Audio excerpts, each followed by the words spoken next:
தமிழ்நாடு முதலமைச்சர் ஜோசப் விஜய் நடிச்ச ஜனநாயகன் திரைப்படம் பல்வேறு தடைகளை கடந்த பிறகு வெள்ளித்திரைக்கு வந்திருக்கு. முதலமைச்சரா இருக்கிற ஒருவர் நடிச்ச படம் பாக்ஸ் ஆபீஸ் காண்பது சுமார் 50 ஆண்டுகள்ல இதுவே முதல் முறை. இதில் ஒரு தனித்துவம் இருக்கு. தமிழ்நாடு அரசியலும் சினிமாவும் நகமும் சதையும் போன்றது. 1967க்கு பிறகு திரைத்துறையை சேர்ந்தவங்களே தமிழ்நாட்டை ஆட்சி செய்து வராங்க.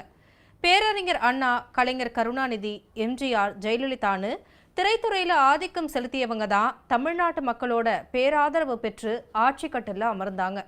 அதன் வரிசையில ஒரு தனி கட்சியை துவங்கி 2 வருடத்துல மக்களோட பேராதரவு பெற்று முதல்வராக இருக்காரு விஜய். இந்த நேரத்துல திரைக்கு வந்திருக்கிற ஜனநாயகனும் கூட எம்ஜிஆருக்கும் விஜய்க்கும் அபூர்வ ஒற்றுமையை வெளிப்படுத்தியிருக்கு. தமிழ்நாட்டில் 50 ஆண்டுகளுக்கு பிறகு திரைக்கு வந்த முதலமைச்சர் திரைப்படம். எம்ஜிஆர் மற்றும் விஜய் ஆகிய இருவருக்குள் உள்ள ஒற்றுமை என்ன? இதையெல்லாம் தான் ஸ்பாட்லைட்ல பார்க்க போறோம். 1977ல் எம்ஜிஆர் முதல்வரான பிறகு மீனவ நண்பன் அப்படின்ற திரைப்படம் வெளியாச்சு. பதவியில இருக்கும் ஒரு முதல்வரோட படம் வெளியானது அதுவே முதல் முறை.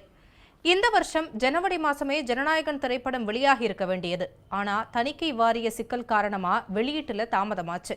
எம்ஜிஆர் முதல்வரான பிறகு 2 மாதங்கள் கழிச்சு எப்படி மீனவ நண்பன் திரைப்படம் வெளியாச்சோ அதே போலதான் விஜய் முதல்வராகி 2 மாதங்கள் கழிச்சு ஜனநாயகன் திரைப்படம் வெளியாகி இருக்கு. தேர்தலுக்கு முன்பு ஜனநாயகன் பிரச்சனை உச்சத்துல இருந்தப்போ தங்களோட தலைவர் படத்தை வெளியாக விடாம தடுக்கிறாங்கன்னு குற்றம் சாட்டினாங்க. இப்ப வெளியானா தளபதி படம்னு போடுவோம், தேர்தலுக்கு பிறகு வெளியானா தமிழ்நாடு முதலமைச்சர் ஜோசப் விஜய் நடித்த திரைப்படம்னு போடுவோம்னு தவிகவினர் தேர்தலுக்கு முன்னரே சீரியஸா பேசினதையும் நாம கவனிக்கணும். இதனிடையே ஜனநாயகன் முழு திரைப்படமும் HD பிரிண்ட்ல இணையத்துல லீக் ஆகி திரைக்குழுவை அதிர்ச்சிக்குள்ளாக்குச்சு. அதுல இருந்த சில காட்சிகள் மட்டும் மாறுதல் செய்யப்பட்டு இப்போ திரைக்கு வந்திருக்கு ஜனநாயகன். தேர்தலுக்கு முன்பு வர விஜயோட தவிகவுல 90% மேற்பட்டவங்க முதல் முறை அரசியல்வாதிங்க. விஜயால மட்டுமே அரசியலுக்கு வந்தவங்க. வேட்பாளர்களாக நிக்க வைக்கப்பட்டவங்கள பலர் சாதாரண ஆட்கள் தான். அதே போல ஆட்சி பொறுப்பேற்ற பிறகு அமைச்சரவையில இடம்பெற்றவங்கள செங்கோட்டையன் மற்றும் புசி ஆனந்த தவிர்த்து மற்ற எல்லாருமே முதல் முறை MLA மற்றும் முதல் முறை அமைச்சர்கள். தமிழ்நாட்டில் அரசியல் அதிசயத்தை நிகழ்த்தி காட்டிய விஜயோட தவிகவை நோக்கி அதிமுகவில் இருந்து பெரும்பாலான நிர்வாகிகள் தவிக பக்கம் தாவி வராங்க. எம்ஜிஆர் திமுக என்ற கோட்டையை தான் தகர்த்தாரு.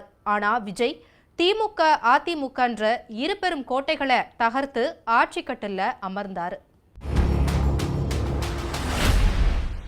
எம்ஜிஆர் சினிமாவில் கதாநாயகனா நடித்து கொண்டே அரசியல்ல ஈடுபட்டு வந்தாரு. முதல்ல காங்கிரஸ் கட்சி, பின்னர் திமுகன்னு தன்னோட அரசியல் பயணத்தை தொடர்ந்து வந்தாரு. அண்ணா மறைவுக்கு பிறகு கலைஞர் கருணாநிதி கிட்ட கட்சி போன பிறகு கட்சியோட வரவு செலவு மற்றும் நிதி தொடர்பான கணக்குகளை கேட்டதால எம்ஜிஆருக்கும் கலைஞருக்கும் மனக்கசப்புகள் ஏற்பட்டு மோதல் ஏற்பட்டுச்சு. திமுக பொருளாளராக இருந்த எம்ஜிஆர் திமுகவில் இருந்து நீக்கப்பட்டார். அதன் பிறகு அதிமுக என்ற கட்சியை வழி நடத்தினார். தனியா ஒரு கட்சியை வழி நடத்துறதுக்கு முன்பு நீண்ட அரசியல் அனுபவம் எம்ஜிஆருக்கு இருந்துச்சு. ஆனா விஜய்க்கு அத்தகைய அனுபவம் எதுவுமே இல்லை. சினிமாவில் நடிச்சு தனக்குன்னு ஒரு பெரும் ரசிகர் பட்டாளத்தை நம்பி 2024ல் முதல்வர் கனவோட தவிக என்ற கட்சியை துவங்கினாரு விஜய். பல்வேறு விமர்சனங்கள் விஜய் மேல வைக்கப்பட்டு வந்துச்சு. சினிமாக்காரர்களுக்கெல்லாம் இனி தமிழ்நாட்டு மக்கள் ஓட்டு போட மாட்டாங்க, விஜயகாந்துக்கு நடந்ததை போலதான் விஜய்க்கும் நடக்கும்னு எதிர்மறையான விமர்சனங்களே அதிகமா வைக்கப்பட்டுச்சு. ஆனா விஜய் தான் பேசும் ஒவ்வொரு மேடையிலையும் கான்ஃபிடென்ட்டா இருங்க, நல்லதே நடக்கும், வெற்றி நிச்சயம்னு தன்னோட தொண்டர்களுக்கு நம்பிக்கையை அளிச்சாரு.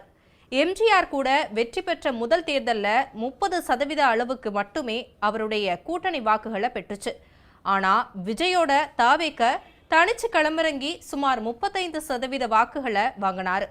தன்னை எம்ஜிஆரோட ஒப்பிட முடியாதுன்னு மேடையில விஜய் தன்னடக்கத்தோட பேசினாலும் சினிமாவிலையும் அரசியல்லையும் எம்ஜிஆரை மிஞ்சிய ஒரு தலைவரா விஜய் உருவெடுத்திருக்காருன்றதே விஜயோட சினிமா வெற்றியும் தேர்தல் வெற்றியும் உணர்த்துது.